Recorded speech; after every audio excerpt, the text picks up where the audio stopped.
L'électricité alimente nos vies, nos sociétés et notre futur. Mais il ne suffit pas d'appuyer sur un interrupteur pour allumer la lumière. Dans les coulisses se cache un système électrique complexe et bien ficelé, reposant sur un réseau électrique qui doit être étendu pour connecter les énergies éoliennes et solaires européennes aux foyers et aux usines à travers l'UE. Voici le réseau optimisé, une planification collaborative pour une transition énergétique efficace. Le réseau électrique européen est le plus grand et le plus interconnecté au monde. Soigneusement réfléchi et contrôlé, ce réseau transfrontalier et interconnecté garantit une alimentation en électricité fiable et sécurisée pour tous.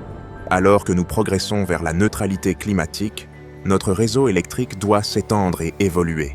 Il doit continuer à s'agrandir pour intégrer plus d'énergies renouvelables telles que les énergies éoliennes et solaires, et accompagner les industries énergivores dans leur transition vers l'électrique. Cette évolution est cruciale pour abandonner progressivement les énergies fossiles polluantes et réduire les émissions de gaz à effet de serre. Cependant, contrairement aux traditionnelles centrales à combustible fossile, les sources d'énergie renouvelables se situent souvent dans des zones reculées et génèrent donc de l'électricité selon des régimes de météorologiques naturels. Les ressources en énergie éolienne et solaire, bien qu'abondantes en Europe, ne sont pas réparties uniformément sur le continent. Cela crée des opportunités et des défis techniques qui peuvent être relevés grâce à une planification intégrale. 10 Years Network Development Plan, TYNDP, is being developed every 2 years with the main objective to identify cross-border infrastructure that would bring benefits for member states, for Europe and for society.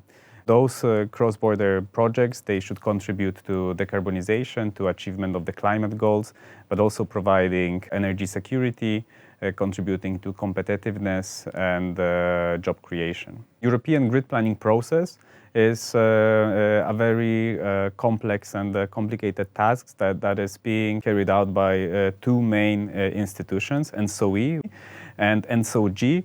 Both organizations are working together to create scenarios that would kind of foresee the future and the possible generation capacities, as well as to identify the infrastructure gaps. Also, other actors are contributing to this process. These are policymakers, these are experts, these are national transmission system operators, but also actors from industry and from civil society.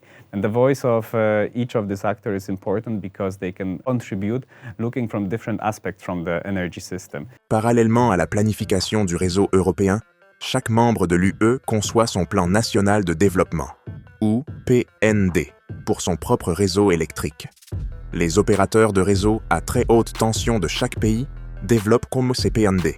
Ces plans sont d'abord soumis à des consultations publiques, puis ils sont soigneusement examinés par les régulateurs nationaux. Bien qu'ils soient de portée nationale, ces plans sont alignés avec le travail effectué à Bruxelles afin de garantir un système énergétique cohérent et optimisé dans toute l'UE. Cette optimisation peut améliorer la fiabilité du réseau et réduire les coûts pour les consommateurs. Une optimisation plus poussée peut être réalisée à l'échelle locale. Les opérateurs de réseau basse tension qui fournissent l'énergie aux personnes comme vous et moi devraient aligner leurs plans sur ceux des pays et de l'UE. Cette optimisation locale permettrait de maximiser la consommation d'énergie générée dans toute l'UE et de réduire les besoins en investissements locaux.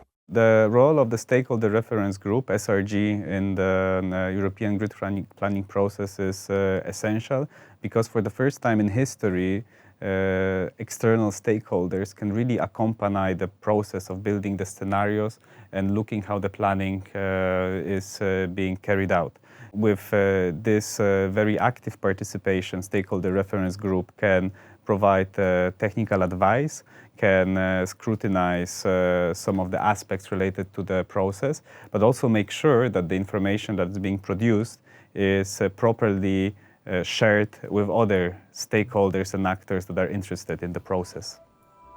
Comme vous pouvez le voir, il est essentiel d'impliquer un large éventail d'acteurs dans la planification du réseau, y compris les groupes représentant la nature et la biodiversité.